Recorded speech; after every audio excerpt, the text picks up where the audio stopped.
वो कौन है जिसकी चर्चाएं यहाँ होती हैं? वो कौन है जिसकी वीरता की गाथाएं यहाँ गाई जाती हैं, जिनकी आत्मा आज भी रात को इस सुनसान किले में अपने होने का एहसास दिलाती है? इस जहान में कुछ काले साए ऐसे हैं जो लोगों के डर में आज भी बसते हैं। आपको हम इसी तरह के एक किले में लेकर आए हैं और इस किले के बारे में आपको कुछ बताना चाहते हैं।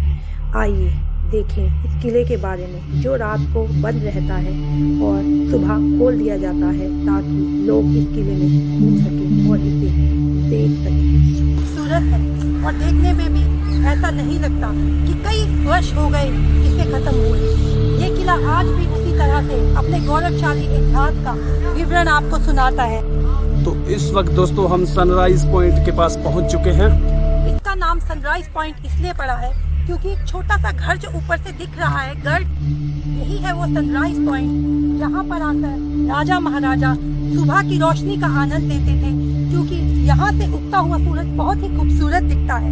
आप भी देखिए पूरे जयपुर शहर का नजारा इस सनराइज पॉइंट में, जिसे राजा सवाई सिंह नृत्य ने बनाया था। जब जयपुर शहर को 7 साल पूरे हुए तब राजा ने इस जगह किला बनाने की सोची। इस किले का निर्माण जिस स्थान पर हुआ है वो एक पहाड़ी है और उस पहाड़ी में पहले से एक राजा की भूमि थी जिसका नाम था नाहर सिंह। नाहर सिंह की भूमि पर बनाया गया ये किला इसलिए नाहरगढ़ कहलाया। जितनी बार भी राजा ने किला बनाया वो किला टूट जाया करता था। किला बनाने की कोशिश हुई, जब भी दीवारें लगाई गई वो दीवारें गिर जाती थी। उस समय राजा ने बहुत सारे पंडितों पुरोहितों को बुलाया और इस समस्या के बारे में बताया। जब ये समस्या बताई गई तब पता चला कि नाहर सिंह जी की जो आत्मा है वो इस किले को नहीं बनने दे रही, क्योंकि नाहर सिंह जी की आत्मा ने कहा था पहले मेरे लिए छोटा गढ़ बनाओ, उसके बाद अपना गढ़ बनाओ। यही है नाहर सिंह भोमिया जी का वो मंदिर जिनकी आत्मा आज भी इस किले में निवास करती है। एक ऐसी आत्मा जिसने अपना अस्तित्व मरने के बाद भी जिंदा रखा।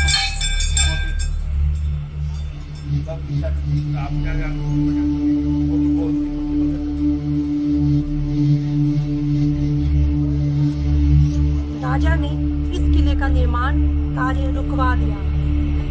उलझन बड़ी थी पर राजा जैसी इस समस्या का हल चाहते थे, लेकिन ये कोई मामूली समस्या नहीं थी। ये भी सच था कि बिना हल खोजे किले का निर्माण संभव नहीं है।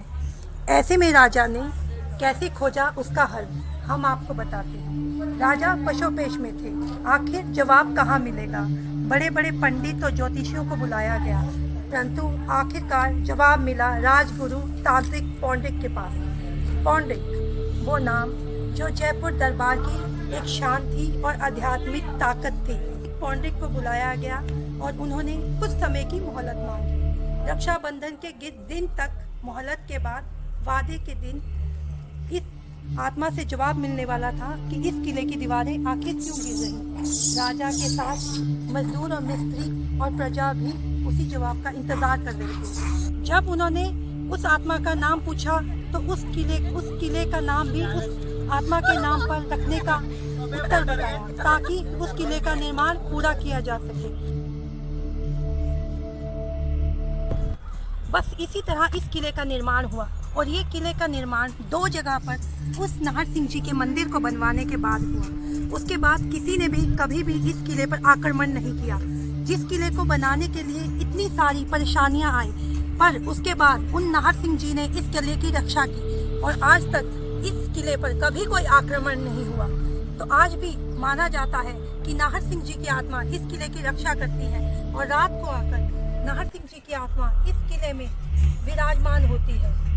तो आइए आपको नाहर सिंह भोमिया जी का दूसरा मंदिर भी दिखाते हैं। वो जो सामने है उसको बंद कर दिया गया, शायद कुछ सुरक्षा के कारण उसे नहीं खोला जाता।